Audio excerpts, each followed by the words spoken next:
actuelle. Ce soir, on va parler d'actualité, de sport, de la Coupe du Monde. Comme vous le savez, on est à quelques jours maintenant du choix du pays qui va organiser la Coupe du Monde 2026, le Maroc, mais surtout à un mois, la Coupe du Monde en Russie. On va essayer de parler des sportifs, des grands sportifs, et puis des besoins qu'ils ont peut-être, notamment avec l'hypnose. Avec nous ce soir, docteur Olivier Madervieux. Bonsoir. Bonsoir Azoul. Et puis avec nous la revenante Rizlan. Bonsoir Azoul Rizlan. Bonsoir Mohand, Azoul.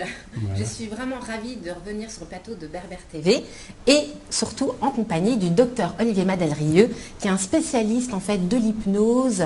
Donc il coach de nombreux sportifs, il a créé sa méthode, la méthode One. Il est en train aussi de finaliser un livre, Explosez vos résultats et vos croyances. C'est ça, grâce à l'hypnose. Donc il va nous donner tous les secrets en fait qu'un sportif a besoin pour réussir ses performances et atteindre le succès. Très bien, et puis dans quelques minutes vous allez nous emmener à Hawaï puisqu'il a aussi un lien particulier, mais tout d'abord juste une ou deux questions sur l'actualité. D'abord, nos téléspectateurs peuvent se dire, mais quel lien y a-t-il entre l'hypnose et un sportif? Quel lien? Quel lien il y avait? Un sportif a besoin d'être au maximum de ses performances et les performances commencent d'abord par le physique, puis la technique et puis après l'esprit. Parce que le corps et l'esprit sont liés et des champions du monde de l'entraînement, il y en a des centaines. J'en croise des centaines en France et même à l'étranger. Par contre, être en forme le jour J, ça c'est autre chose. Alors le problème qu'il y a, c'est qu'en France, on a beaucoup de retard. 5% des personnes pratiquent l'hypnose en France, voilà, au niveau du sport, alors qu'aux États-Unis, 2/3 des athlètes qui étaient présents aux Jeux Olympiques, je dis bien 2/3 des athlètes américains, étaient encadrés par des hypnotiseurs individuels. Extraordinaire. Et on est à quelques jours maintenant de la Coupe du Monde. Comment ils sont mentalement, les sportifs? L'équipe de France va y aller en Russie. Comment ils sont actuellement? Alors comment ils sont? C'est-à-dire que là, on est à un mois et demi, on n'est pas encore rentré dans le vif du sujet, il ne faut surtout pas y rentrer, parce que sinon on va perdre beaucoup, on va dire, d'énergie. Et en fait, ce qu'on souhaite, c'est être dans l'état de flow. Le flow, c'est être le jour de la compétition, être prêt, mais c'est-à-dire qu'il faut un certain stress, mais pas un gros stress. C'est-à-dire qu'un chercheur hongrois qui s'appelle Csikszentmihalyi, voilà, dans les années 80, a travaillé sur le fait que la performance optimale, qu'on appelle le flow, se traduit chez le sportif quand il a un peu de stress pour sortir de sa zone de confort, mais pas trop de stress pour pas être écrasé par des hormones comme le cortisol qui vont à ce moment-là enlever ses performances. Donc il faut gérer actuellement le côté ludique, entraînement, prise de conscience de l'événement, mais pas trop. Mais est-ce qu'ils sont, et puis je passerai la parole à Rizlan, est-ce qu'ils sont pris en charge? Est-ce que vous me dites c'est pas le cas en France, il n'y a que 5%?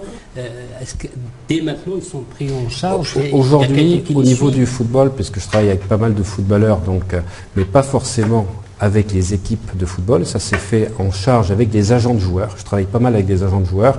Aujourd'hui, il n'y a pas de préparation mentale au niveau de l'équipe de France. Voilà. Ça existe dans 3 autres pays. Mais aujourd'hui, en France, on est plutôt dans des techniques un petit peu de relaxation, de sophro, mais on n'a pas, on va dire, mis ça en place. Voilà. Je rencontre ça également dans le rugby, où dans le rugby, j'ai des internationaux par contre, mais on n'aime pas dire qu'on fait de l'hypnose. C'est pas masculin, c'est pas mal pour un sportif. Oui, et donc en fait, vous expliquez que par rapport à l'hypnose, il y a des préjugés donc? Alors il y a des préjugés aujourd'hui parce que l'hypnose, on va dire, bénéficie un petit peu de manière négative de ce qu'on voit de spectacle. Voilà, comme quoi on a l'impression qu'on est endoctriné, qu'on ne peut pas faire ce qu'on veut, alors que ce n'est pas du tout vrai. Pour les personnes que j'encadre, elles savent très bien que l'hypnose, on entend toujours tout ce qui est dit. Même si la personne est dans un état qui paraît cataleptique ou même des fois somnambulique, elle est toujours présente à ce qu'elle fait. Autrement dit, c'est une histoire de confiance qu'il faut avoir et là, de plus en plus, les sportifs qui ont eu affaire, je dirais, à mes services commencent à en parler et c'est le bouche à oreille. C'est pas au niveau officiel, c'est le niveau officieux quand il y a des résultats. En fait, ce que je trouve intéressant aussi, c'est les techniques que vous utilisez pour aider les sportifs à atteindre leur objectif. Est-ce que vous pouvez nous en parler?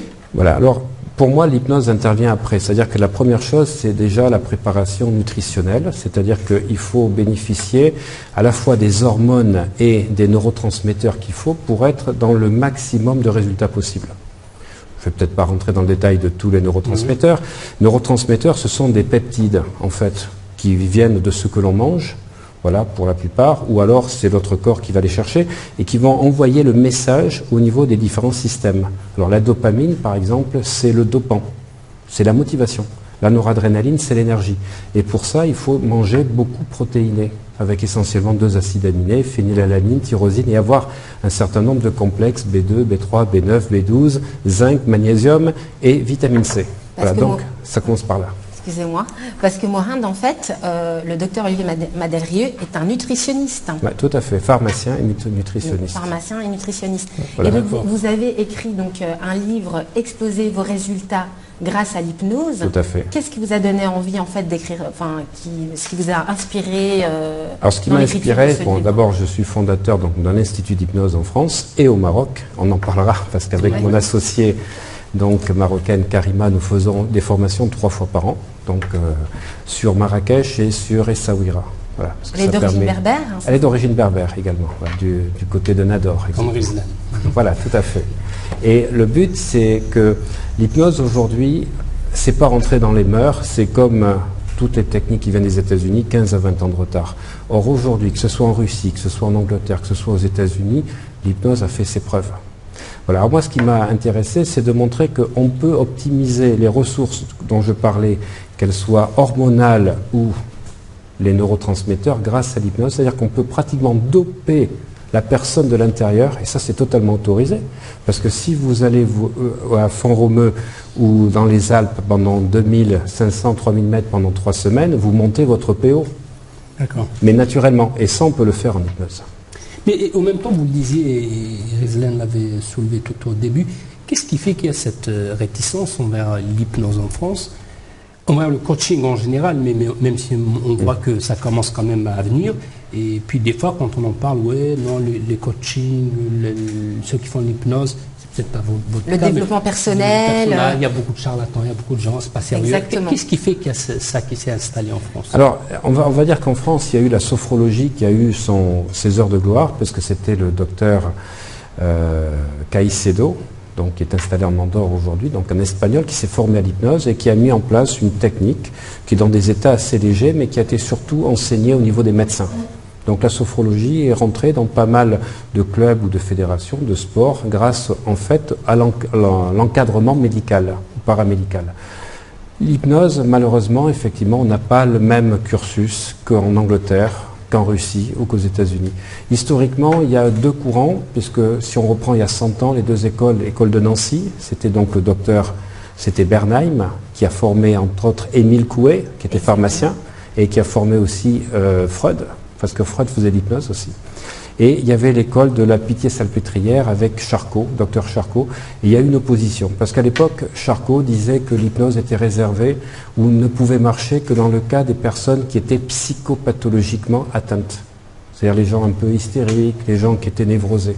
Voilà, donc il y a eu ce courant qui fait que l'hypnose, on l'a regardé un petit peu avec une loupe en disant « oh attention, il ne faut peut-être pas toucher, etc. » Donc l'hypnose qui est quelque part liée à l'autosuggestion, à la pensée positive, au subconscient. Tout à fait. Disons qu'on va partir du principe qu'on a plusieurs zones dans le cerveau. On a donc ce qu'on appelle communément le cerveau gauche, qui correspond plus précisément au cortex préfrontal, celui qui décide, c'est 3% à peu près des connexions neuronales, et puis tout le reste du cerveau, le thalamus, l'hypothalamus, relié à l'hypophyse, c'est toute cette partie inconsciente qu'on ne maîtrise pas, mais qui fonctionne sans nous.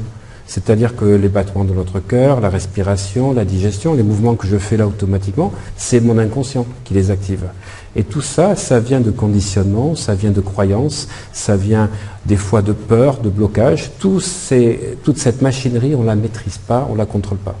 Et toutes ces émissions qu'on voit à la télé, on voit beaucoup d'émissions d'hypnose où les gens ils s'endorment, ils se réveillent ailleurs, ils font des choses, ils ne se rappellent pas. Tout ça c'est vrai, c'est du spectacle, une part de vrai, une part Alors, moi je rends hommage toujours à ces spectacles. On aime ou on n'aime pas, on en fait parler. Au moins l'hypnose depuis 5 ans, grâce à ces spectacles, est rentrée dans l'imaginaire des gens. C'est démocratisé. C'est démocratisé et on sait aujourd'hui qu'on peut arrêter de fumer grâce à l'hypnose.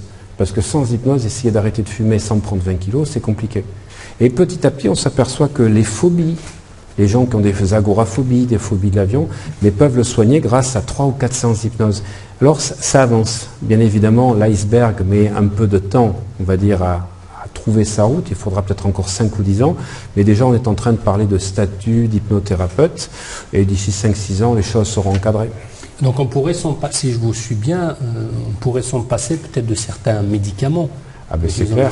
C'est clair parce que l'hypnose va agir selon les différents états. Bon, moi je travaille beaucoup d'hypnose profonde, c'est l'objet du livre qui sort en septembre. Je travaille sur les états, donc bien sûr alpha, theta, delta. Donc quand on commence à être dans l'état de relaxation alpha, les premiers niveaux de relaxation, on active le système parasympathique. Le système parasympathique, c'est le frein. Contrairement à l'adrénaline ou le cortisol qui sont les accélérateurs, l'acétylcholine va rééquilibrer. Et si vous achetez Science et Vie qui est sorti cette semaine, vous avez un article superbe sur le nerf qui fait du bien. Et c'est le nerf vague, c'est-à-dire le système qui active le système parasympathique. On s'est aperçu que grâce au nerf vague, ils en parlent également pour l'hypnose, eh bien, on a pu sortir des gens du coma, on a pu relaxer des gens qui étaient atteints de la maladie de Crohn, et on est dans une société aujourd'hui où on est stressé en permanence. Et l'hypnose, au moins, va déstresser. Eh bien, merci d'avoir regardé cette vidéo jusqu'au bout. Vous savez que nos statistiques sont excellentes. Nous faisons partie des 3 premières chaînes de développement personnel dans la francophonie. Et grâce à vos likes, vos partages et vos nombreux commentaires, eh bien, nous ne faisons que progresser. Vous savez que ce sont vos commentaires qui me donnent de plus en plus de matière pour répondre à votre demande et à vos différentes questions. Alors, si cette vidéo vous a plu, surtout, là, vous appuyez sur abonner. Et comme ça, vous recevez de temps en temps les vidéos. Mais si vous voulez recevoir tout le temps, être prévenu, parce que je n'en fais maintenant plus qu'une tous les 2 ou 3 jours, eh bien vous cliquez sur la cloche. Parce que la cloche, c'est celle qui va vous envoyer des mails qui vous préviennent qu'une nouvelle vidéo a été mise en place. Surtout, ne ratez pas celles qui arriveront prochainement. À très bientôt.